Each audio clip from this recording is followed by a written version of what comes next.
Du coup, tu as joué sur le gala de Jason Brokers, qui était le gala stand-up. Tout à fait. Et t'es passé avec un sketch où on n'a pas le temps d'épiloguer sur vos problèmes. Ouais, j'ai commencé avec ça, mais après, je parle de décrépitude, quoi. Du Exactement. fait que maintenant, on n'a plus les corps qu'on avait avant.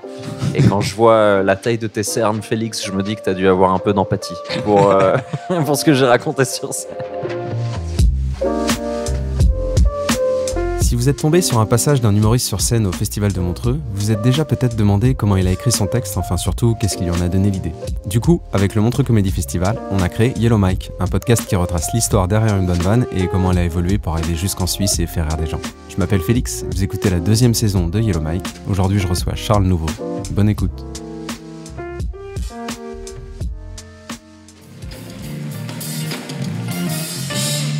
Ça va ? Ah, c'est bien, vous continuez à jouer le jeu, c'est top. Parce que je vous avoue qu'en vrai, on n'a pas du tout le temps d'épiloguer sur vos problèmes, en fait. On va plus se concentrer sur les nôtres. Un jour, j'ai un collègue, en sortant de mon spectacle, il m'a dit « Mais en fait, Charles, ton spectacle, c'est vraiment un spectacle sur l'égocentrisme. » Et je crois pas que ce soit un spectacle sur l'égocentrisme, c'est vraiment plus un spectacle sur moi. Ouais. Donc ça n'a vraiment rien à voir. Je vais quand même vous poser une question, parce que ça m'intéresse. Par applaudissement, qui ici, en toute franchise, a profité de la pandémie pour se sublimer physiquement?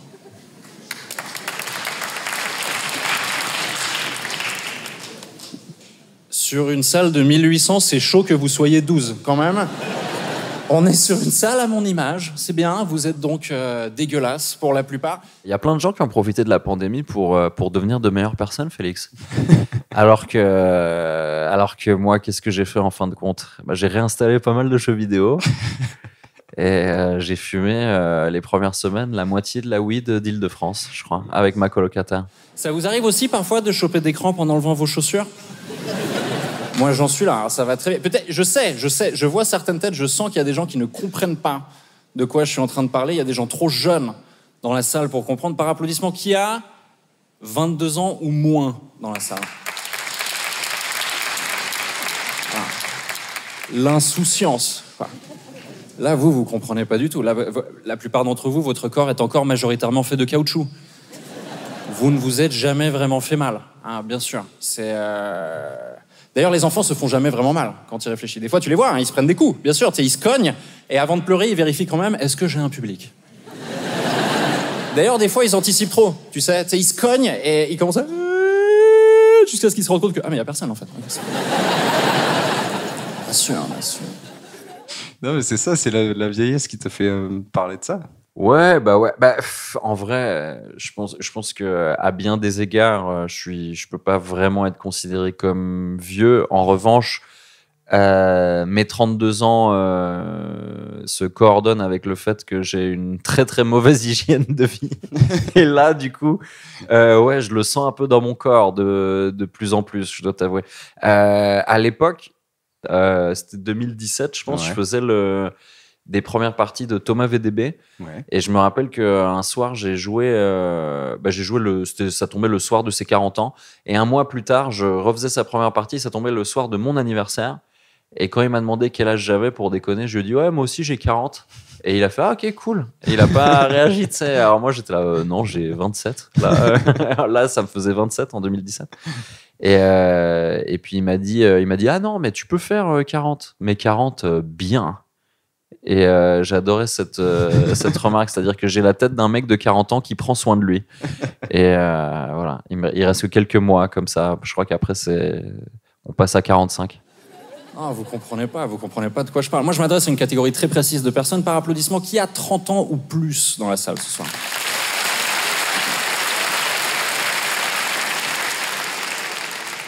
Je sais pas si vous avez senti plus de volume, mais moins d'enthousiasme, hein, quand même. Et c'est parce que là, tous ceux qui viennent d'applaudir, ils savent un truc que les autres, vous ne savez pas. Et c'est que à partir de 30 ans, en fait, tu sens que t'es en train de mourir. Hein ? Et bien sûr, alors, pas forcément dans l'immédiat, mais le processus a indéniablement déjà commencé, quoi. Ça va très très vite. Là, j'ai demandé ceux qui avaient 22 ans au moins. Moi, j'ai fait du foot en club, ok ? En grandissant, pendant les 22 premières années de ma vie, je me suis jamais fait mal au foot, d'accord ? Je jouais 6, 7, 8, 9 fois par semaine, jamais fait mal. Maintenant, des fois, je me fais mal en allant au foot. Je sais pas toi, mais parce que toi, t'as quoi? T'as 34, 35? 34, ouais. Je crois, moi, c'était pas 30. Enfin, vraiment, le moment où c'était 30, j'étais là, genre, en vrai, ça fait rien, tu vois. Et ouais, je dirais que c'est un peu après. Ça s'est plus fait pendant la pandémie. Ouais, un peu, ouais. Mais ouais, moi, c'est venu un peu après. Et effectivement, là, je sens qu'il me reste, allez, à tout péter 10 ans de foot, quoi. Et c'est ça, c'est si je me mets à faire du yoga chaud régulièrement, ce qui va pas être le cas, a priori. J'aime bien aussi, t'enchaînes avec, justement, tu parles de foot sur le fait que tu peux pas jouer au foot et faire l'amour dans les mêmes 24 heures. Ça, c'est cool aussi. C'est arrivé plusieurs fois. J'ai découvert que là, j'étais rentré dans une nouvelle phase de ma vie, mesdames et messieurs, où apparemment, je ne peux plus jouer au foot et faire l'amour dans le même laps de 24 heures. C'est-à-dire que mon corps me fait « Nous n'avons pas les ressources, en fait. » Mon corps m'oblige à faire des choix, quoi. Et le plus triste, d'après moi, dans cette histoire, c'est que dans les deux cas, j'ai de plus en plus de mal à trouver des gens qui sont d'accord de participer. Ah, mais alors je sais pas si ça te fait ça toi aussi, mais moi je l'ai découvert empiriquement. En l'occurrence, j'ai vraiment découvert parce que j'ai essayé. Tu sais, des fois, j'essaye d'avoir des journées productives où je fais plusieurs choses à la fois. Mais si j'ai joué au foot et qu'après je baise, assez rapidement mon corps il me fait « Oula, tu fais quoi, gros ? On n'a pas les ressources. » C'est marrant parce que tu le dis avec beaucoup d'énergie, alors que sur scène, tu prends vraiment beaucoup plus le temps pour dire tout ça. T'arrives un peu plus fatigué. Ouais, non, mais là, c'est parce que je suis vraiment. Là, je suis comme drogué, Félix. Mais pas littéralement, mais c'est-à-dire, je manque tellement de sommeil que tu sais, je suis dans l'excitation de. Tu deviens un peu fou. Un peu. Il n'y a plus de barrière. Voilà, c'est là où on est. C'est le meilleur moment pour tourner ce podcast. Ah, mais je tombe en lambeaux, je te promets. Tu sais, vous voyez le truc qu'on fait pour se déboucher les oreilles, là? Tu sais, tu te pinces le nez, tu souffles et ça fait... Hein? Tout le monde voit de quoi je parle? Ouais. Moi, là, ça fait à peu près 1 mois et demi, c'est pas une blague, hein. Ça fait à peu près 1 mois et demi que quand je fais ça, j'ai de l'air qui me sort du coin de l'œil.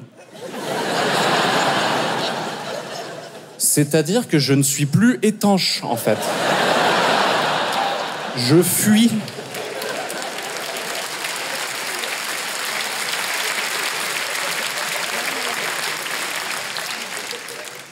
Après, j'ai de la chance. J'ai de la chance aussi. Il y a des tu vois, j'ai des.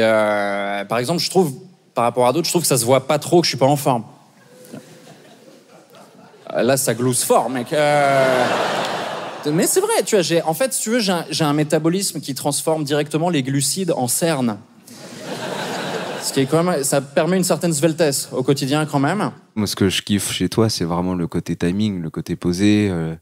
La façon dont tu viens appuyer les mots, l'espèce de champ lexical que tu as, tu vois, où au final, c'est très appuyé dans le vocabulaire, etc., pour dire des saloperies, quoi. Ah, je me sens vu, Félix. Je me sens compris. Non, mais je pense que c'est ça que les gens kiffent chez toi. T'as toujours fait un peu ça ou... Bah écoute, je crois... Je suis assez content de cette histoire de vocabulaire parce que je le force pas. J'en parle parce que là, tu l'évoques, mais j'ai l'impression que spontanément, c'est un peu comme ça que je parle depuis toujours. Ouais. Et donc, que ça existe dans mon stand-up, je trouve ça assez chouette parce qu'encore une fois, ça va dans le sens de... je me réinvente pas complètement, je suis quand même assez authentique. Mais normalement, en principe, c'est un des trucs... Je suis assez fier parce que c'est un compliment qui est venu quelques fois et c'est pas non plus un truc extraordinaire, mais on dit souvent que j'articule bien. Et pour la petite histoire, mon père, qui est assez avare en compliments à mon égard, un jour, il est venu voir mon spectacle à Genève et puis il y a les 2 filles qui tenaient le théâtre, le Caustic Comedy Club à Genève. En voyant mon père sortir, elles savent que c'est mon père, elles vont lui demander alors, ça vous a plu? Et là, mon père, il la regarde, il fait ah, il articule très bien. Voilà. Donc c'est vrai que t'articules très bien. C'est ce que mon père soulève en tout cas de mes performances. Ouais. J'ai d'autres trucs comme ça qui sont pas mal. Tu sais, je suis assez grand, donc suivant les angles, les gens ils peuvent se dire ah, j'en ai pas mal.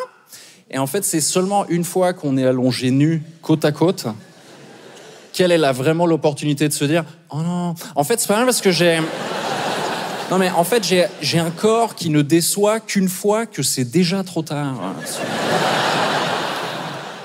ce qui est quand même assez pratique. Non, mais c'est vraiment, sexuellement, tu te rends compte que tu vieillis, hein, bien sûr. Bien sûr, tu te rends compte que tu vieillis sexuellement. Moi, sexuellement, avant, je décevais surtout les autres.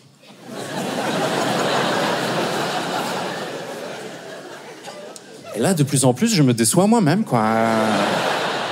Parce que les jeunes qui applaudissaient tout à l'heure, en fait, je sais pas où vous en êtes dans la grande aventure sexuelle de la vie, a priori plutôt au début. Hein, peut-être qu'il y en a qui ont déjà commencé, Psartek. Mais vous verrez, des fois dans la vie, tu tombes sur des gens qui sexuellement sont beaucoup plus ambitieux que toi, quoi. Moi, on m'a déjà regardé droit dans les yeux en me disant « Je veux que tu me baises sur tous les meubles de l'appart. » Et là, dans ma tête, moi, je suis là « Tous ?» Non, mais chez moi, c'est grand, hein. Alors, en plus, c'est chez moi. Donc, je commençais à me chercher des excuses. Je suis là, et qui c'est qui va arranger après Non. Je veux que tu me baisses sur tous les meubles. Tous. T'as aimé ça? Ouais, ça aussi, j'ai déjà... Alors, je crois pas que cette phrase, on me l'ait dite à proprement parler, mais ou plus ou moins... Enfin, tu sais, ça arrive des fois, tu démarres des ébats avec quelqu'un et assez rapidement, tu te rends compte que on n'a pas du tout les mêmes ambitions, quoi. D'un point de vue sexuello-physique. Et moi, je suis pas comme Tom Cruise sur ses tournages. Je vais pas pousser et repousser les limites au maximum. Non, moi, j'aime bien quand la baisse, c'est confortable, quand même. De temps en temps, on se chauffe, mais... putain, on va essayer de pas se faire les croisés pendant une levrette, ce serait dommage. Avant, j'étais pro. Ouais. J'ai failli passer pro, putain. Et puis ensuite, les ligaments, tu connais. Horrible. Non, mais moi, sans mentir, j'ai déjà déçu des gens sexuellement de centaines de manières différentes, bien sûr, mais un jour, par exemple, j'ai couché avec une fille. Ne me félicitez pas. Non. Tu sais quoi, quand elle m'a vu nu pour la première fois, le premier truc qu'elle a dit, c'est « Ah, mais t'as des poils ?» Ouais, moi je pensais que ça, c'était une assez bonne bande-annonce de ce qui allait suivre. Elle pensait que sous la pomme d'Adam, je cessais d'être un mammifère, en fait. Elle s'attendait à des écailles, tu comprends? Beaucoup de critiques sur ton corps, quand même.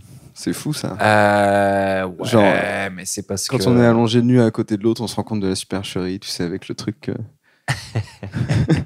Oui, mais c'est parce que, en fait, tu sais, je pense que je mens vraiment pas souvent sur scène.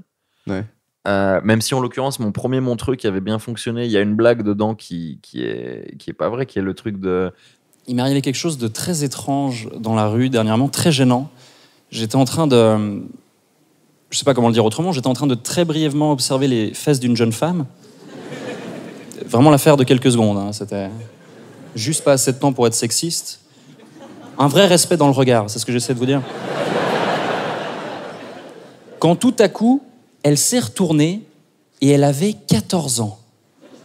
C'est extrêmement gênant, on est d'accord, c'est horrible.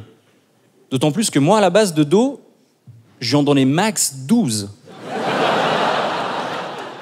En l'occurrence, je suis a priori pas pédophile. Donc ça, c'était vraiment histoire pour la surprise et l'hyperbole. Mais sinon, je dis assez la vérité. Et dans les différents trucs qu'il y a dans ce sketch, par exemple, le truc de j'ai couché avec une fille, cette année, ouais, tout à fait.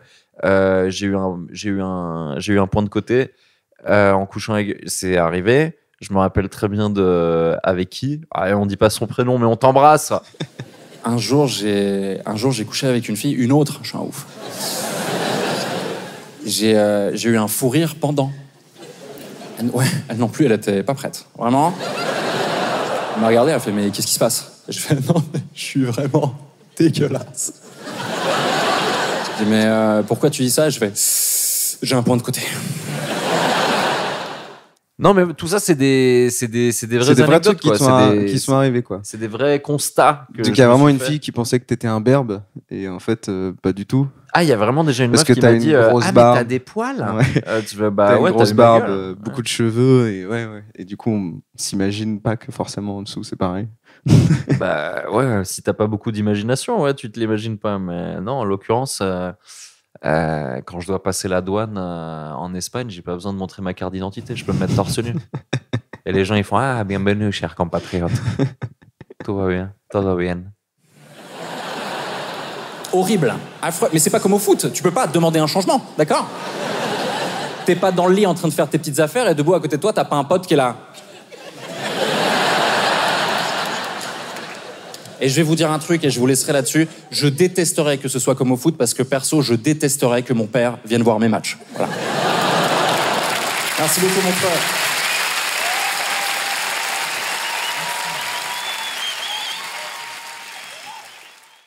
Donc ouais, passage, tu l'as senti comment finalement ce passage? Eh ben Que t'as écoute, fait j'ai l'année passée, qui est donc le passage Ta grand-mère la reine des putes, qui est sorti il y a ouais. pas longtemps là. Oui, qui s'appelle sur YouTube TGL. TGMLRDP. Ouais, TGL MRDP, ça veut dire Ta grand-mère la reine des putes. Tout à fait, qui est Qui le était à la titre, base le titre de ton du sketch. sketch. Je l'avais tellement bossé. J'ai retourné tellement de salles avec ce sketch, Félix. En Vraiment, comédie je club. me suis mis des mois à l'avance en me disant ça va être mon Montreux, je vais baiser tout le monde. Les gens ils étaient là en train de me dire tu vas faire quoi de ça à Montreux? Et dans ma tête j'étais là t'es pas prêt, gars, je vais te retourner le cerveau. Et au final j'étais pas très content du résultat par rapport à tout ce que j'avais bossé, même si j'ai absolument pas bidé, hein. C'était bien et c'était plutôt sympa et je pense que la vidéo ça a plutôt bien en marché, atteste. Mais c'était vraiment pas au niveau de ce que j'ai eu tous les mois précédents en bossant ce truc, donc j'étais très frustré. Et du coup, cette année, je me suis dit, Charles, travaille moins, hein vu qu'il y a plein de trucs que tu peux pas contrôler. Et effectivement, je suis venu un peu plus relax. Et je pense que c'était mieux, du coup. Et puis, ouais, Ta grand-mère, la reine des putes, pour la petite histoire, on l'a tourné il y a 1 an. C'est sorti là, cette semaine. Moi, tu sais quoi? Plus que les gros mots, moi, ce que j'aime vraiment particulièrement, c'est les insultes. Parce que les insultes, c'est quand même le mariage du mépris et de la créativité. Parfois, les mots font mal, mais la technique est appréciable, quand même. Et dans ces moments-là, vous savez comment c'est, hein, ça a souvent tendance à... Quand on s'insulte entre nous, parce que nous, on aime bien s'insulter entre collègues humoristes, on s'insulte pour le délire, tu vois, on s'insulte respectueusement. Ça a souvent tendance à partir sur des spéculations quant aux activités extrascolaires de nos mamans respectives. Tu connais? Et il y a des mecs qui sont très premier degré avec ça, il y en a peut-être dans la salle. Il y a des mecs qui te répondent très sérieusement quand tu leur dis ça, tu sais, qui te font « mais ma mère, c'est pas une... » Sans déconner. Ah, merci pour le scoop, je suis sûr que ta mère, elle est super sympa, qu'elle est formidable, qu'elle a fait du mieux qu'elle pouvait, hein, et qu'elle serait vraiment atterrée de savoir à quel point son fils, c'est vraiment un immense fils de pute.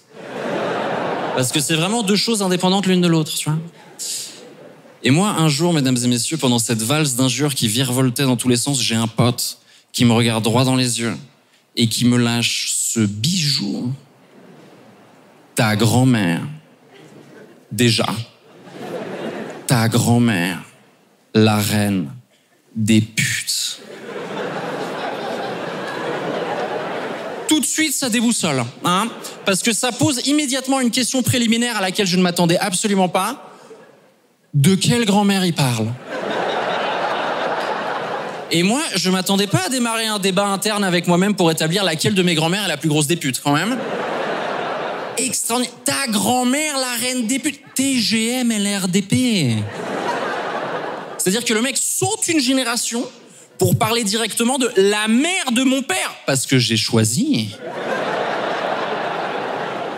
Il saute une génération. Le but ultime étant bien sûr de salir ma lignée jusqu'au Jurassique. Alors, c'est un sketch où en fait, je parle un peu des insultes et où en fait, je décortique une insulte en particulier qu'un jour quelqu'un m'a lancé. Et pour la petite histoire, cette personne, c'est Jason Brock. C'est génial. Mais parce qu'on était dans un truc où on s'insultait. Mais où je le dis dans le sketch d'ailleurs, on s'insulte entre ouais, bien potes. sûr. On Y n'est a pas pas du tout d'agressivité, susceptible avec ça. Je dis, vous savez comment c'est dans ces moments-là, ça a souvent tendance à dévier sur des spéculations quant aux activités extrascolaires de nos mamans respectives. Et putain, c'est vrai que j'articule bien quand même. Et ouais, et puis il y a un moment, il y a quelqu'un, je dis pas que c'est Jason, mais là je vous le dis parce que je l'aime beaucoup et j'étais dans son gala l'autre jour, qui me dit ta grand-mère la reine des putes. Et là je suis là, waouh, est-ce qu'on peut juste analyser cette insulte extraordinaire? Et donc voilà, je sais pas si tu mets des extraits du. Oui, si, du je vais truc, mettre des extraits. Et c'est marrant à quel point tu viens l'extrapoler. Et puis du coup, oui, c'est ce qu'on disait tout à l'heure, ce truc de découverte avec les yeux. Ouais, un jour il y a quelqu'un, je crois que c'est le père de mon ex-petite amie qui m'avait dit ça une fois. Bon, on n'a pas besoin de le dire comme ça. Ouais. Ou de dire qui est l'ex-petite amie en question. Mais il avait fait une remarque qui m'avait fait trop plaisir. Et peut-être que c'est un truc qu'il faudrait que j'émule un peu plus souvent, mais il m'avait dit, en fait, ce que j'aime bien chez toi, c'est que, sur scène, c'est que des fois, on a l'impression de découvrir des trucs en même temps que toi. Tu sais, genre comme si je les réalisais en même temps que les gens. Mais c'est exactement ça. Hein. Ouais, tu trouves? Ouais, c'est exactement ça. Faut que j'essaye d'émuler ça un peu plus souvent. Et moi, ça n'a pas créé de l'hostilité chez moi. J'ai découvert un truc sur moi, mesdames et messieurs, ce soir-là. Il y a un mec qui m'a regardé droit dans les yeux, il m'a dit « Ta grand-mère, la reine des putes ». Le premier truc que j'ai retenu, c'est « Reine ?» Parce que quitte à ce que ta grand-mère, ça soit une pute, autant que ça vienne avec un peu de leadership. Tu vois ce que je veux dire? Je vous promets, essayez de visualiser avec vos grand-mères à vous. Alors attention, ça remet un petit peu en question les petites enveloppes que tu recevais à Noël, c'est vrai. Mais c'est extraordinaire. Moi, je voyais vraiment ma grand-mère, une vieille dame, ratatinée par le poids des années, qui siège sur un trône, avec un sceptre et une couronne, et qui est reine des putes. C'est-à-dire que toutes les putes lui doivent allégeance. Elle est monarque. Elle signe des traités. Des traités de putes. Vous vous rendez compte de ce que je suis en train de vous dire? Chantal Première, reine des putes, impératrice des chouins, la valeuse des sept mers. D'accord, c'est quand même époustouflant.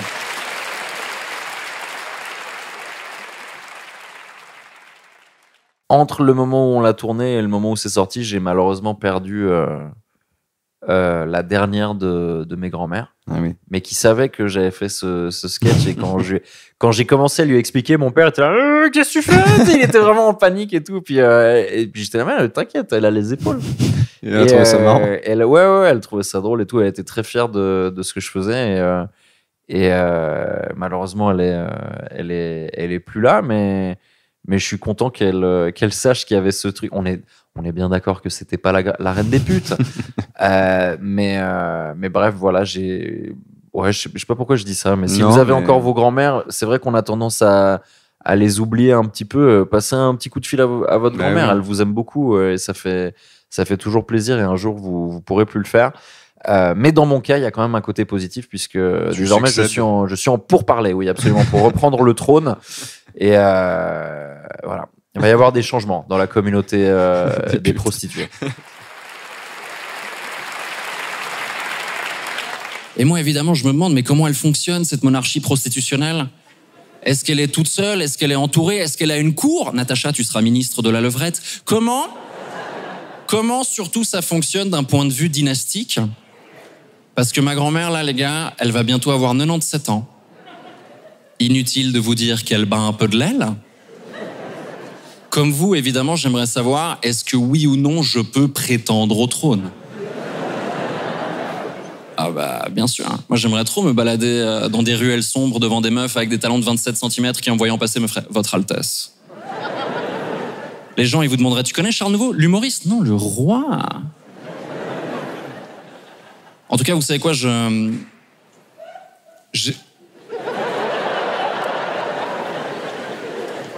J'espère que ma grand-mère ne verra jamais ce sketch. Parce qu'elle est très rancunière. Parce qu'elle est scorpion.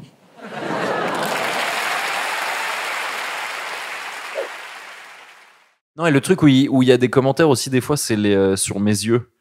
Ouais, c'est les gens genre, ah, j'aime trop ses regards et tout. J'ai des yeux énormes. On va pas se mentir. Et d'ailleurs, quelqu'un m'a fait la remarque au gala de Jason Brokers. Il y a apparemment, moi, je remarquais chez certains humoristes, putain, on voit pas leurs yeux. Il y avait un truc bizarre avec l'angle de l'éclairage, tu sais, où ça faisait des ombres de sourcils dessus. Et ensuite, les gens de ma prod m'ont dit, tu es le seul dont on voyait les yeux, parce que les tiens sont vraiment gigantesques. Donc ouais. Ce qui fait que quand tu fais la vanne du Carlin...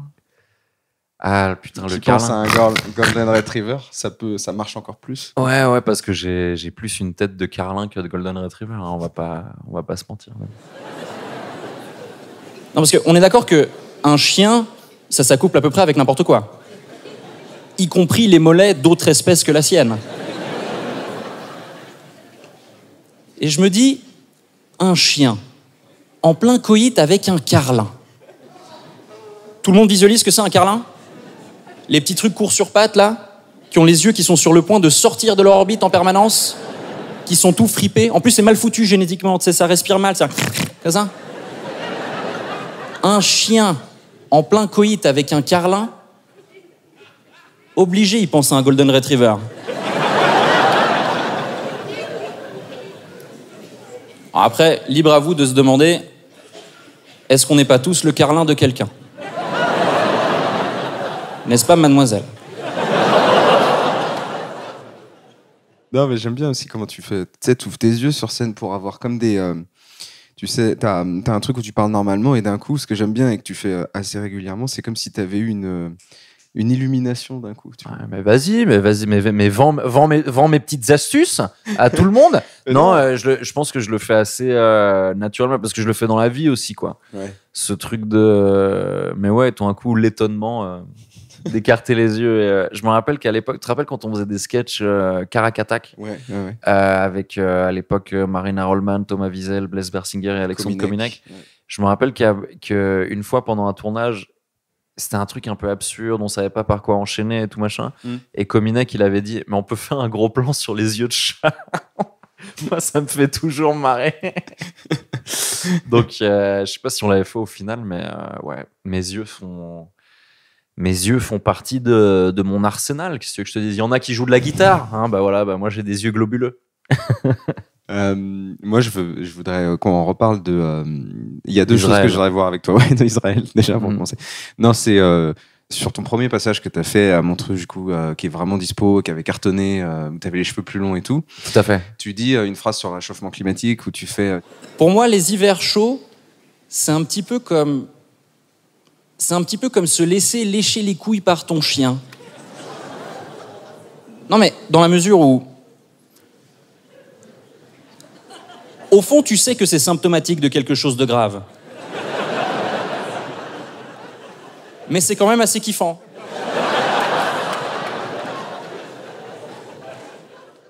Et ça, c'est fou parce que ce truc-là, ça a été repris sur des pancartes de manifestants, quoi. Ouais. Genre, et un mec qui mis climat 20 degrés en hiver, c'est comme se faire sucer par son chien, c'est kiffant, mais c'est chelou, tu vois. Ouais. Et ça a fait ça a fait des centaines de milliers de likes. Exactement. Et à Tu t'es aucun fait moment il y avait mon copie-comique par blaze. un manifestant. Ouais, non mais écoute, c'est l'histoire de ma vie, hein, de faire des trucs que les gens trouvent bien, mais ils savent pas que c'est moi.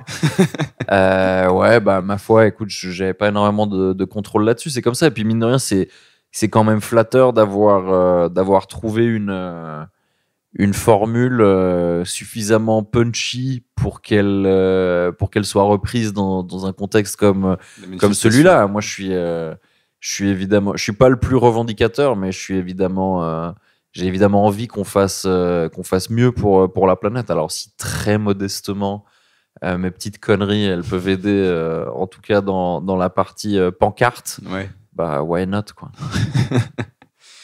Bah écoute, merci beaucoup. Hein. Moi, je pense que ça me suffit largement. J'ai juste une question pour toi. C'est que j'aime bien terminer le podcast par des gens qui sont pas toi, par des passages de gens qui sont passés à Montreux et qui sont pas toi. Et soit un passage qui te fait kiffer. Il y en a eu plusieurs. Non, il en faut qu'un. Non, mais il y en a eu plusieurs qui sont pas moi, qui sont passés à Montreux. C'est quoi ? Qu'est-ce qu'il faut que je fasse, pardon ? Un passage qui t'a fait kiffer ou quelqu'un que t'aimes bien. Il y en a beaucoup, hein. Ne serait-ce que dans le gala où j'étais cette année, Warin Ishan. Warin Ishan que j'aime beaucoup, qui a fait un très très bon passage, son premier à Montreux, et qui a fait un truc, qui a pris le parti de faire des blagues sur les Suisses pour les Suisses, parce qu'il s'est installé en Suisse il y a pas longtemps, et il a fait des très très bonnes vannes sur les Suisses. Que les Français comprendront, contextuellement les Français les comprendront, mais sur certaines petites vannes ça vous touchera peut-être moins, mais je vous promets que c'est des très très bonnes vannes, et dites-vous que c'est quelqu'un qui n'est pas suisse, qui a fait l'effort de les comprendre et de faire ces très très bonnes vannes. Et c'est aussi une performance. Et je trouve que Warren Nation, c'est un humoriste extrêmement sous-coté et qui est très très marrant. Bonsoir Montreux, est-ce que ça va? Très très cool. Je me présente, je m'appelle Warren Nation. Moi je suis nouveau en Suisse, j'habite ici depuis 3 ans et je découvre encore le pays. Et, avant de venir, on m'a dit tu vas voir quand tu vas arriver en Suisse, les Suisses ils sont très cool, très calmes, très gentils. Et c'est vrai, sauf dans une seule situation, quand vous gagnez contre la France. J'ai pas reconnu la Suisse, des gens dehors en train de klaxonner toute la nuit pour fêter un 8e de finale. Mais qui fête un 8e de finale? C'est que vraiment t'as pas confiance dans ton équipe, il fallait fêter tout de suite quoi. Et je comprends pas cette haine que vous avez contre les Français. Alors je sais que quand l'équipe de France joue contre une équipe africaine, il y a un passé colonial, il y a des sujets chauds sur l'immigration, donc il y a une petite tension. Mais vous, la France, qu'est-ce qu'elle vous a fait? Même en immigration, vous avez le meilleur de l'immigration. Ils viennent travailler ici en journée et le soir, ils rentrent dans leur pays, quoi.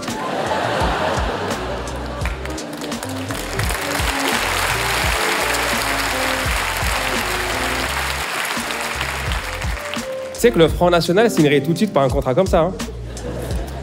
J'essaie de comprendre plein de choses sur vous. Par exemple, il y a un truc que je comprends pas. Parfois, ici, tu es à une intersection et le feu est rouge, mais sur les 4 coins de l'intersection. Et ça dure genre 3 minutes. Et personne ne traverse.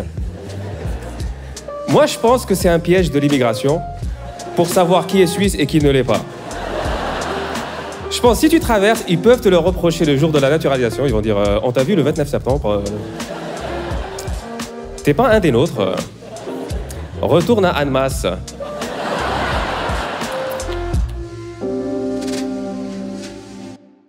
Merci beaucoup d'avoir écouté ce podcast jusqu'au bout. Si l'artiste que vous venez d'écouter vous a plu, sachez qu'il passe certainement sur scène pas très loin de chez vous bientôt, donc profitez-en pour aller le voir en vrai, c'est quand même vachement plus sympa que de l'écouter en podcast. Et moi, je vous remercie vraiment pour votre fidélité, et puis je vous donne rendez-vous dans 2 semaines avec un nouvel invité. Allez, bisous!